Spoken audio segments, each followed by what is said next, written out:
My name is Reverend Dr. May Elise Cannon. Today is Thursday, July 3rd. Today is day 636, and this is the weekly summary of news that's happened in the past week. Updates from Gaza related to Iran and Israel and the broader Middle East, but particularly looking at the United States and the role that we have to play, and ways we can seek to make a difference. That's why we do this. So in terms of the Gaza humanitarian catastrophe, I wanted to start just kind of with updates from the last 24 hours, and then I'll go through the weekly update. It was said just in the last 24 hours that Israel has accepted a ceasefire agreement. President Trump said that we might hear about a deal within a week. So Israel said that they accepted the hostage release proposal that has been put on the table. According to officials, this provides stronger U.S. assurances about ending the war. So maybe this will come to fruition. Separately, Gideon Sa'ar, who is the foreign minister of Israel, said there are positive signs that U.S.-led efforts to restart ceasefire negotiations are moving forward and will happen as soon as possible. Hamas said they're considering the proposal, so we haven't heard. I have some updates about what Hamas has been saying from this past week. Meanwhile, ceasefire conversations are taking place, and in the last 24 hours, 82 Palestinians overnight into today were killed in the Gaza Strip. This includes 38 people who were directly seeking access to humanitarian aid. These reports are coming from local hospitals. Israel's military military did not immediately comment on these strikes, but the number of Palestinians killed has now surpassed 57,000 people. U.S. contractors who've been employed by the GHF, the Gaza Humanitarian Foundation, are using live ammunition and stun grenades as they guard the distribution sites. This is according to counts and videos by the Associated Press. Contractors spoke with journalists, saying that security staff are often unqualified, unvetted, and very heavily armed. They're operating with, quote, an open license to do whatever they wish, end quote, which includes firing in the direction of desperate Palestinians who are scrambling for food. U.S. contractors share information on suspicious people coming to seek food with the Israeli military, one contractor added. I shared in past updates that some of the thought was that the GHF is being used to vet out where the locations of the hostages are. And so it's actually being used as a military operation, not a humanitarian, for pure humanitarian purposes. The Hamas-run Interior Ministry, this is according to Reuters, accused Yasser Abu Shabab. He's the leader of a Bedouin clan in Gaza. He was supposed to show up in a Hamas court yesterday. He was charged with defying the group's control of the territory, so he was charged with treason yesterday. They ordered him to surrender and to face trial. The clan described the order as a sitcom that doesn't frighten us. That was the quote from the Bedouin clan. And GHF yesterday announced it's shutting down its Geneva branch. The Swiss Federal Supervisory Authority for Foundations said that it could order its dissolution over failures to fulfill its legal requirements to be able to operate within Switzerland. So that's an international update related to GHF. So now going back to updates from the past week, these are kind of summaries starting from last Friday. Last Friday, it was announced that Israel was halting aid to North Gaza. They said that clans are denying that Hamas is stealing it, but this was a huge deal. Of course, the Netzarim corridor cuts off all the people that are in North Gaza. Two officials said on Thursday that there were images that were circulating of masked men on trucks who clan leaders said were protecting aid, that they were not Hamas stealing it. Netanyahu, in a joint statement with Defense Minister Katz, said late last week he ordered the military to present a plan to prevent Hamas from getting control of aid. You'll just recall that all of the aid agencies that work in Gaza have said it's not true that there's been confiscation of large amounts of aid by Hamas. We do know that the U.S. approved $30 million of direct funding for the Gaza Humanitarian Foundation. That was announced in the last week. The announcement is the first known U.S. government financial contribution to the controversial aid organization. Of course, their chair of the board is a well-known American Christian leader who was on Trump's advisory council last year. An Israeli strike on a central Gaza market where a crowd of people was getting bags of flour from local police killed 18 people this past week. Eyewitnesses said that it was Israeli drones that fired at members of a Hamas police force who were confronting vendors they were accusing of price gouging and selling goods that were looted from aid trucks. New Lines magazine this week came out with an article about historicide, saying historicide in Gaza, Israel's destruction of official and personal archives, is changing the way the Palestinian story will be able to be told. Utter destruction in Gaza is hard to fathom. The numbers are too extreme to comprehend. More bombs have been dropped than the equivalent of 6 Hiroshimas. Schools, universities, administrative buildings, homes, hospitals, religious buildings, and infrastructure lies in ruins. More than 57,000 people killed, most women and children. Many tens of thousands injured, hundreds of thousands scraping by in makeshift tents, desperate for food, as famine continues throughout the enclave and aid continues to be blocked by Israel.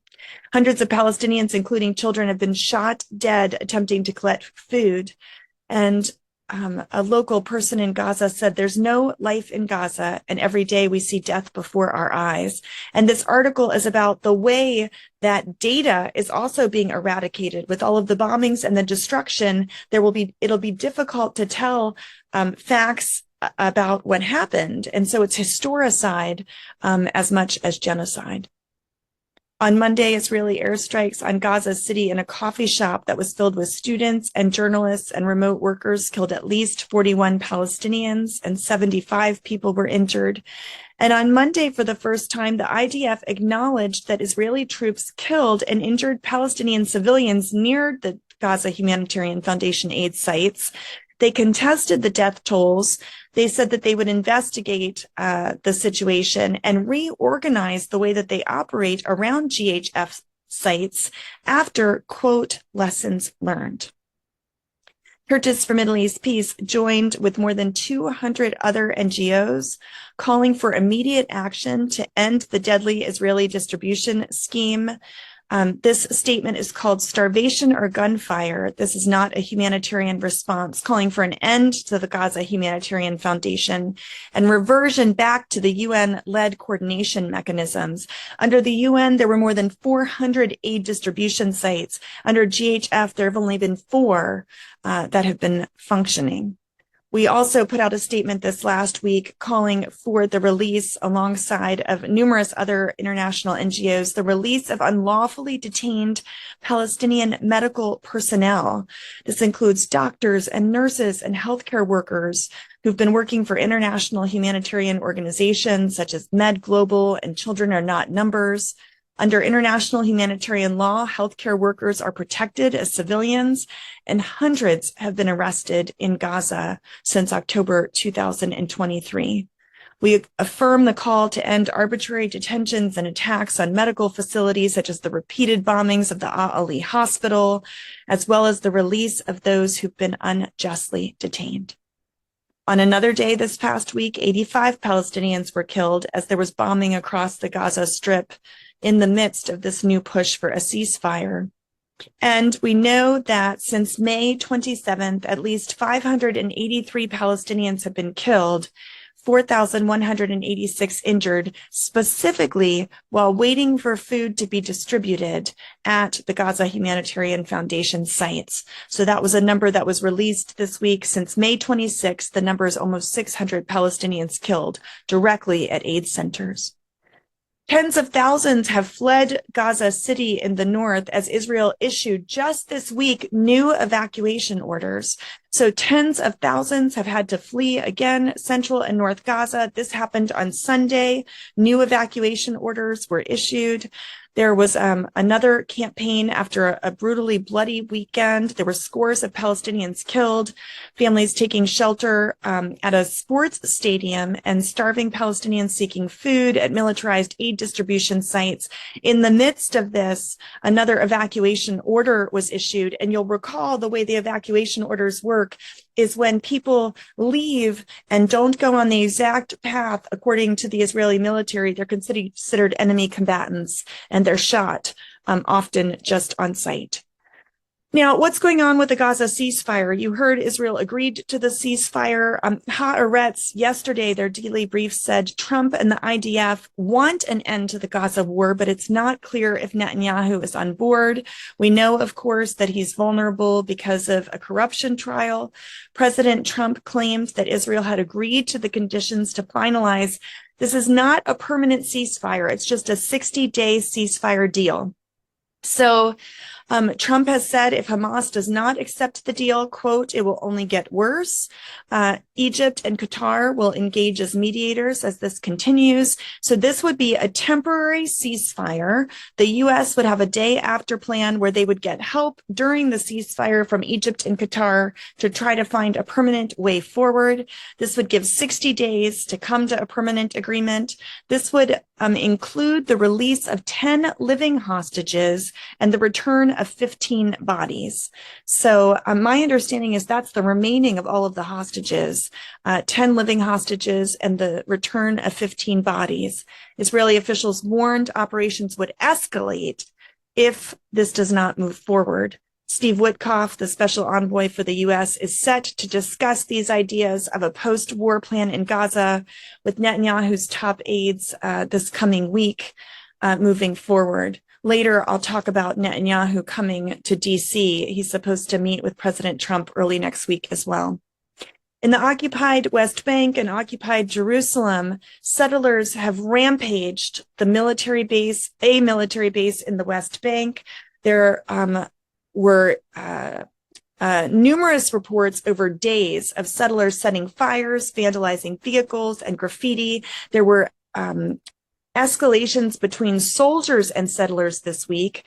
There was significant unrest on Sunday night as there were several attacks throughout the West Bank being carried out by Jewish settlers who were angry that settlers were arrested by security forces when they became violent. And the Israeli military detained 6 settlers after one of those attacks, according to CNN. They were charged or suspected of attacking security forces. The IDF said that they spotted Israeli civilians driving in closed military zones near the Palestinian village of Kfir Malik, where days earlier settlers had set fire to homes and vehicles.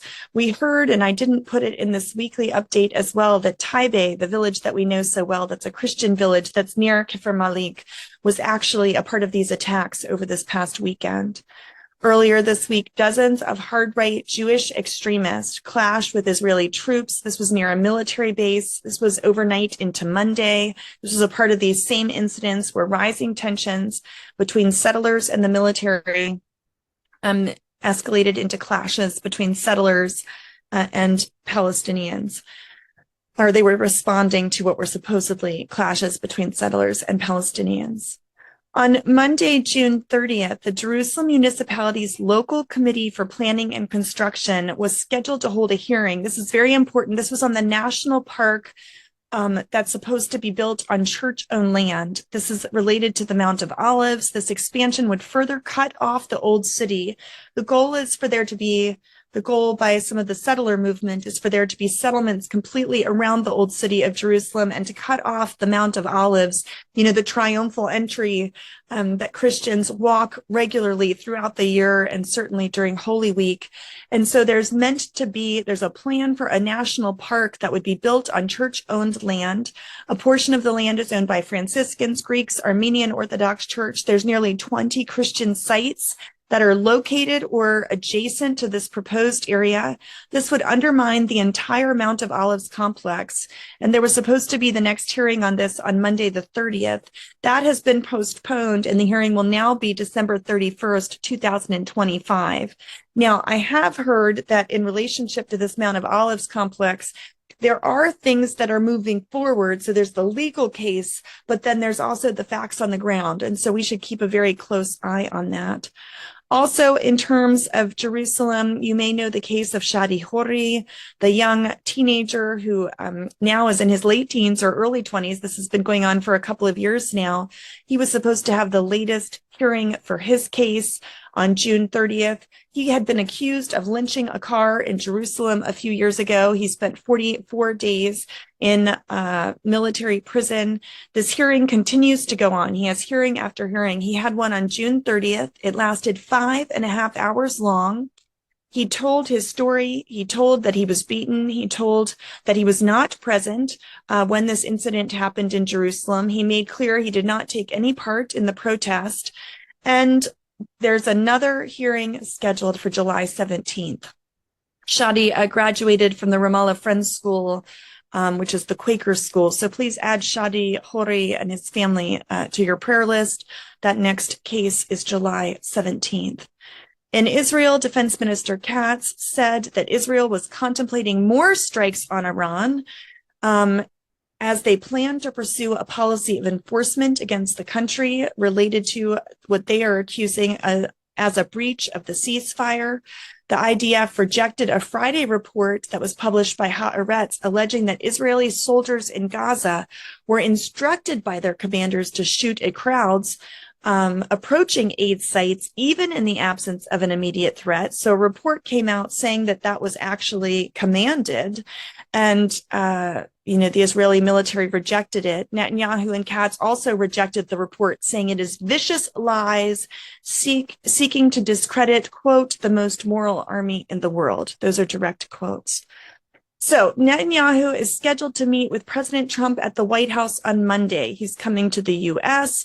There were questions about whether or not a ceasefire deal would be announced at the White House. Ron Dermer is in Washington for talks with senior advisors here with the Trump administration. A quick international update. Norway's largest private pension fund announced that it's excluding the Oshkosh company, and also, which is a U.S. company, and the German company called ThyssenKrupp. Both of these companies will be excluded from the largest pension fund of Norway, their portfolio, because they are selling weapons to the Israeli military, and the fund's investment guideline bans the sale of arms to states involved in armed conflicts where the weapons are used in ways that represent serious and systematic breaches of international law. So this is, when we talk about boycott, divestment, and sanctions, and we talk about positive economic measures, this is quite significant in terms of Norway. Shifting to Iran, President Trump said on Friday he absolutely would be willing to bomb Iran again if Tehran continues to resume its enrichment of uranium to a concerning level. He said that Iran wants to meet, that they will not be going back to nuclear anytime soon, but Tehran's foreign ministry said that the U.S. has to rule out any further attacks before they're going to return to diplomatic talks. Senior Iranian officials have privately remarked that U.S. military strikes on the nuclear program were less devastating than they expected. The notion that unnamed Iranian officials, this is the White House press secretary saying, the notion that unnamed Iranian officials know what happened under hundreds of feet of rubble is nonsense. That was Caroline Leavitt stating that. Iran on Saturday held a state funeral for about 60 people that were killed in the war with Israel. This included top military commanders, and it also included nuclear scientists. Iran is not threatening the IAEA head Grossi. This is the agency for atomic energy, the international agency. Iran's ambassador to the UN said in an interview aired yesterday, Eravani's comments followed Secretary of State Rubio's social media statement calling for Iranian officials to condemn calls for his execution. So there was clarification about that in international media, and satellite images show ongoing activities continuing at the Fordow nuclear enrichment plant, including an excavator with a crane appearing to be operating at the entrance. That was imagery that was reported over the weekend. The G7 member states foreign ministers yesterday said they support the Israel-Iran ceasefire. They urged for resumption of negotiations. And it was reported that Israel's strikes on Iran killed approximately 935 people during the 12 days of war between Israel and Iran. 935 people. U.S. defense companies operating in Israel are at an increased risk of cyber attacks from Iran. An advisory was just published from the U.S. Cybersecurity Infrastructure Security Agency, the FBI, the National Security Agency, and the Pentagon Cybercrime Center. That just came out in the past few days. And Iranian President Pezeshkian ordered the country to suspend its cooperation. This is that IAEA, the International Atomic Energy Agency. So they suspended their cooperation this past week. They did not include timetables or details about what that suspension would entail. Tehran is willing to continue negotiations, although the talks are unlikely to restart this week. Their foreign minister, Arachi, told CBS yesterday. So we hear kind of different things. The foreign ministry said they're not going to start negotiations until, this happens, but then Arachi says that they will. And so we hear just the way we do from Israel and the U.S., depending on who you talk to in the government, you hear some mixed messaging. Minister Arachi also said that no one exactly knows what transpired in Fordow. That being said, so Iran said the Fordow and the Iranian sites were not that severely damaged. And then their foreign minister says, this is a direct quote, "No one knows what transpired in Fordow, but we know the facility has been seriously and heavily damaged." So again, you're hearing mixed messages.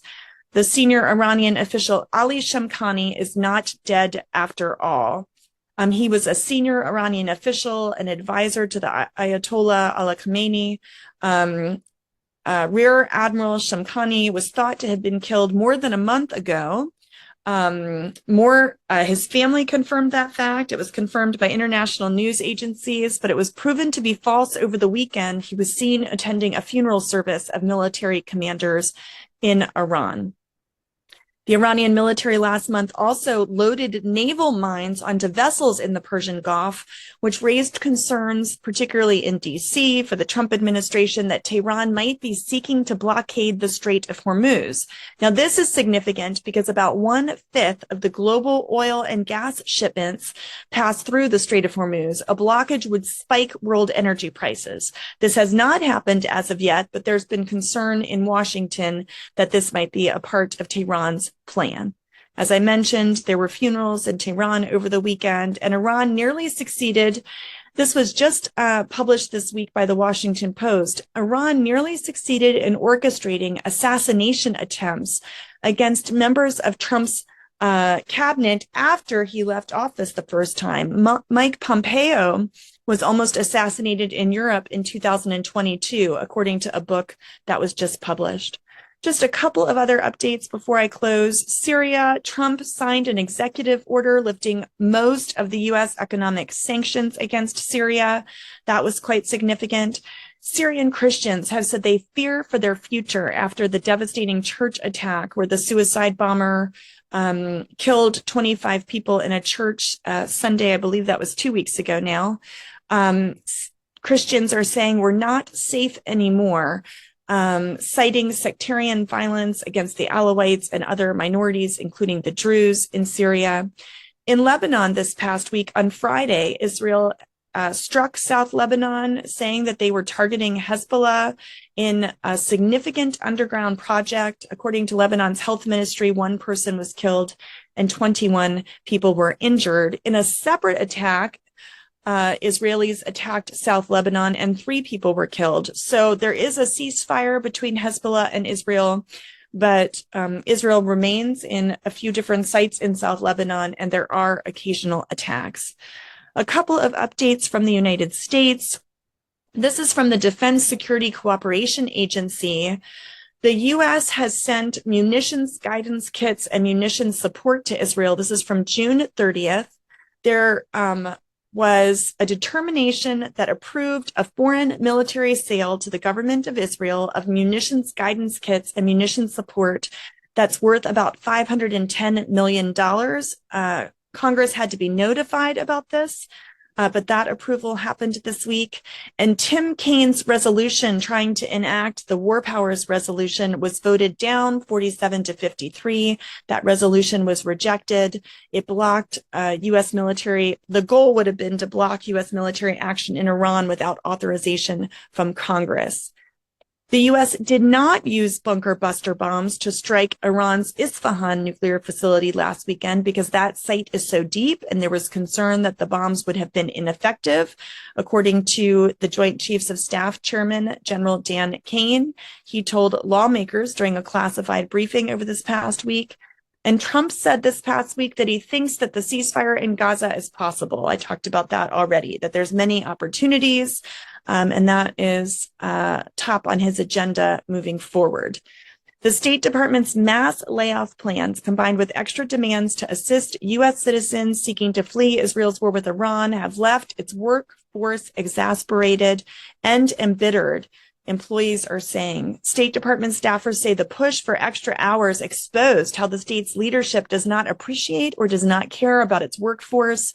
Citing the global crisis, 60 Democratic lawmakers on Friday told Rubio to pause the mass layoffs and an ongoing hiring freeze because of the pressures on state given world affairs. I think I'll give legislative updates in a daily update, and I can bring those next week. We do have an action alert related to Gaza humanitarian aid I would call your attention to. And this week, I was the author of the Red Letter Christian Daily Wake Ups. And the verse for today is from Revelation 1:5-6. To him who loves us and freed us from sins by his blood, to him be glory and power forever and ever, was the verse for the day. And so I've been praying that just over us, over Gaza, over all of the people in the Middle East, that God might go before us in our efforts towards peace. Amen.